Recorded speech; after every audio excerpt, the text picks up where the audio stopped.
আসসালামু আলাইকুম প্রিয় দর্শক, নির্বাচন তো ঘনিয়ে এসেছে, আপনারা সবাই জানেন।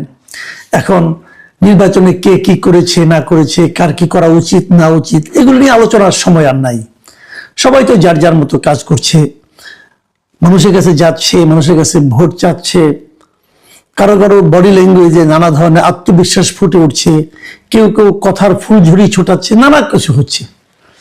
এর মধ্যে শেষ বেলায় এসে নানা ধরনের প্রিডিকশনও হচ্ছে, মানে ভবিষ্যৎবাণী বলতে পারেন, অথবা কে কেমন মনে করছে, কে কয়টা জিততে পারে, এগুলো নিয়েও নানা আলোচনা চলছে। আমি নিজেও একাধিক প্রিডিকশন করার চেষ্টা করেছি, এবং আমি এটা একটা খেলার মতো, অনেকটা এর উপর নির্ভর করবেন না। বাট আমি নিজে, আমার সঙ্গে বিভিন্ন জেলা পর্যায়ের লোকজনের সঙ্গে কথা হয়, আমি নিজে থেকেও কিছু কথা বলেছি, আরো কিছু কথা বলবো। আমি এই নির্বাচনের আগে আগে হয়তো আরো একবার এই ধরনের একটা প্রিডিকশন দেব। হাতে তো আছে আর দুদিন মাত্র। তো আজকে আমি হাতে কিছু পেয়েছি। আমাকে বেশ কিছু সরকারি সংস্থার কাছ থেকে কিছু আমি প্রেডিকশন পেয়েছি, সেগুলো দিয়ে আমি কিছু কথা বলবো। আবার ধরেন একটা জাতীয় দৈনিক, তারাও তাদের বিভিন্ন জেলা প্রতিনিধিদের দিয়ে একটা জরিপ মানে ধারণা পাওয়ার চেষ্টা করেছে যে কোন দলে কতটা জিতবে। তো কি পেলাম আমরা?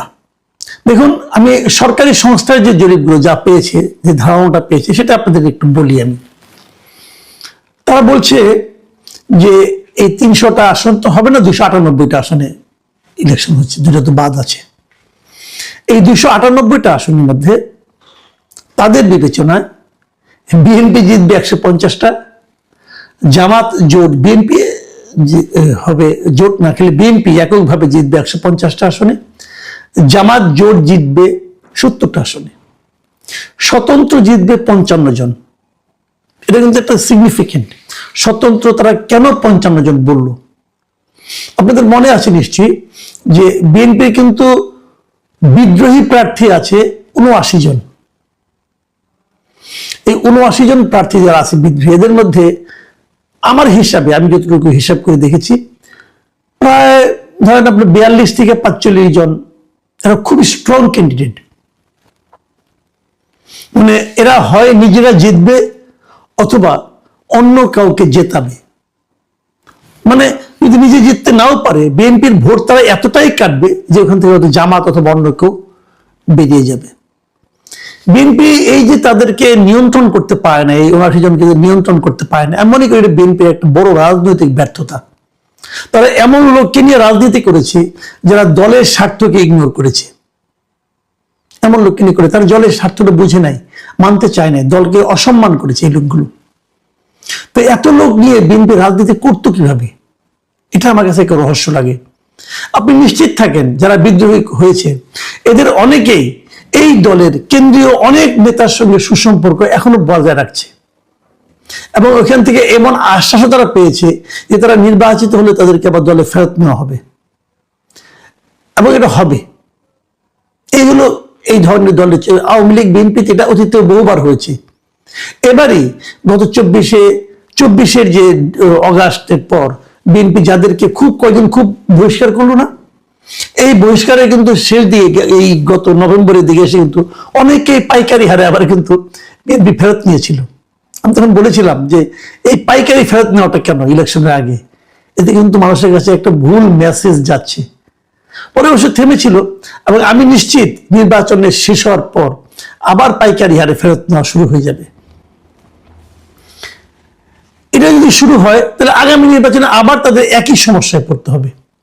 এবং আমি এটাও মনে করি এই যে 79 জন বিদ্রোহী প্রার্থী, এটাই বিএনপির জন্য একটা বড় ক্ষতির কারণ হয়ে দাঁড়াবে আগামী নির্বাচনে।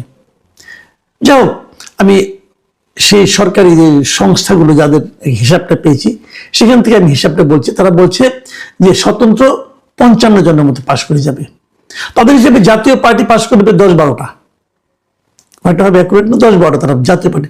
এটা আমার কাছে একটু বাড়তি মনে হয়েছে। জাতীয় পার্টি আমার বিবেচনায় এত পাশ করার কথা না, এবং তাদের বিবেচনায় ইসলামী আন্দোলন তারাও নাকি প্রায় 7-8টা সিট পেয়ে যাবে। এটাও আমার কাছে কেমন যেন একটু অগ্রহণযোগ্য মনে হয়, আমি জানি না। এবং তাছাড়া অন্যান্য যারা আছে বিভিন্ন রকম বিভিন্ন দল আছে, কোনো দল আছে একজন দুইজন করে পাশ করবে, সেরকম সংখ্যাও তারা দেখিয়েছে 5 জনের মতো। তাহলে কি দাঁড়ালো, বিএনপি তাহলে ক্ষমতায় যাচ্ছে, 185 এবার যাই হোক, এর চেয়ে কমবে না, বাড়তেও পারে কিছুটা। আমার মনে হয় বিএনপি এদের হিসাব অনুযায়ী তারা বিএনপিকে ক্ষমতায় পাঠিয়েছে। আমি আরেকটা হিসাবের কথা বলছি, যেটা বলছিলাম যে একটা পত্রিকা, একটা জাতীয় দৈনিক, ওনারা একটা হিসাব করেছেন ওনাদের মতো করে। এই হিসাবটা আমার কাছে অধিকতর গ্রহণযোগ্য মনে হয়েছে, আমার খুব ইন্টারেস্টিং মনে হয়েছে। এই কারণে ওরা দুটো ভাগ করেছে। একটা ভাগ হলো যে নিশ্চিত জিতবে, আর একটা ভাগ হলো যে আসনগুলিতে খুব প্রতিদ্বন্দ্বিতা হবে। তাদের হিসাবে 88টা আসনে বিএনপি কোন রকম প্রতিদ্বন্দ্বিতা না করেই জিতে যাবে। 88টা, 88। এই আসনগুলিতে বিএনপিকে কোনো ধরনের প্রতিদ্বন্দ্বিতারই মুখোমুখি হতে হবে না। এরকম ভাবে জামাত জিতবে 51টা আসনে, কোনো ধরনের প্রতিদ্বন্দ্বিতা নাই, তারা মোটামুটি নিশ্চিত তারা 51টা আসনে জিতে যাবে খুব ইজিলি। আর 17টা আসনে স্বতন্ত্র প্রার্থীরা জিতবে। স্বতন্ত্র মানে ওই বিএনপি বিদ্রোহীরা 17টা আসনে তারা নিশ্চিতভাবে জিতবে। এখানে তাদের সঙ্গে অন্য কোনো প্রতিদ্বন্দ্বিতা হবে না, সেটা বিএনপি হোক জামাত হোক, কেউ তার সঙ্গে ফাইট করতে পারবে না। তারা এনসিপিকে দিয়েছে 2টি আসন, এই 2টি আসনে এনসিপিও বেশ আরামের সঙ্গেই জিতে আসবে। আমার ধারণা সম্ভবত এই দুটো, একটা হাতিয়ার আব্দুল হান্নান মাসুদ আর একটা হাসনাত আব্দুল্লাহ হতে পারে, আমি শিওর না, তো আমার ধারণা তাই হবে। আমি শিওর হলে এখন বলবো না আর কি, তবে বললাম এই দুটো। তাদের হিসাবে জাতীয় পার্টি জিতবে 4টা আসনে, এগুলো একদম নিশ্চিত। এছাড়া এর বাইরে অন্যান্য বিভিন্ন দলের থেকে 4 জন প্রার্থী তারা জিতে আসবেন। এটা এই পত্রিকাটার বিভিন্ন করসপন্ডেন্ট যারা আছেন তাদের সঙ্গে কথা বলে তারা যেটা বের করেছেন। আমার ধারণা আরো অনেক পত্রিকা কাজ করছেন, যদি এটা মিলে যায় আমি নির্বাচনের পরে পত্রিকাটার নামও বলবো আপনাদেরকে। এবং তাদের হিসাবে এই যে বললাম না কঠিন প্রতিদ্বন্দ্বিতা, তার সংখ্যা হলো 132টা আসনে। 132টা আসনে কঠিন প্রতিদ্বন্দ্বিতা হবে, এটা তারা মনে করে। মানে এই 132টা আসনে আসলে ডিসাইডিং ফ্যাক্টর হবে। এই 132টা আসনে যারা জিতবে, যারা ভালো করবে, তারাই আলটিমেটলি সরকার গঠন করবে। তার মানে এই 132টা আসন থেকে বিএনপি যদি 62টা আসন পেতে পারে, তাহলে কিন্তু তাদের 150 হয়ে যায়। খুব সিম্পল কিন্তু। কাজে আর এই 162টা থেকে 132টা থেকে জামাতকে পেতে হবে 99টা আসন। জামাত যদি 132টার মধ্যে থেকে 99টা পায়, কেবল তাহলে তারা ক্ষমতা দখল করতে পারবে, মানে সরকার গঠন করতে পারবে। আর বিএনপির জন্য 62টাই এনাফ।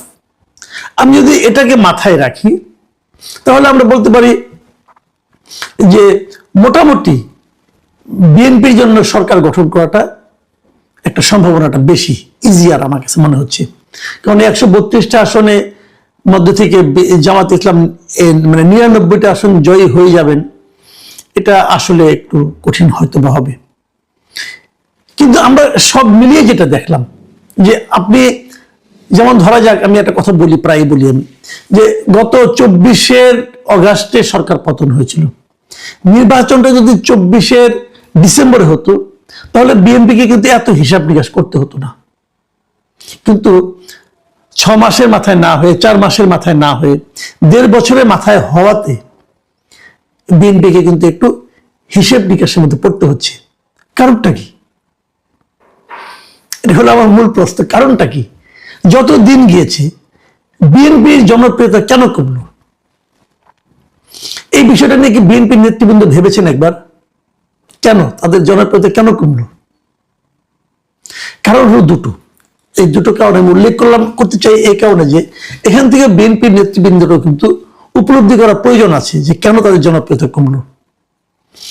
প্রথমত যেটা হয়েছে যে ওই সময় যদি হতো, তাহলে লোকে আওয়ামী লীগের কোনো সমর্থনের সময় ছিল না। আওয়ামী লীগের যে দুঃশাসন ছিল সেটার কারণে আওয়ামী লীগের সমর্থন খুবই কম ছিল।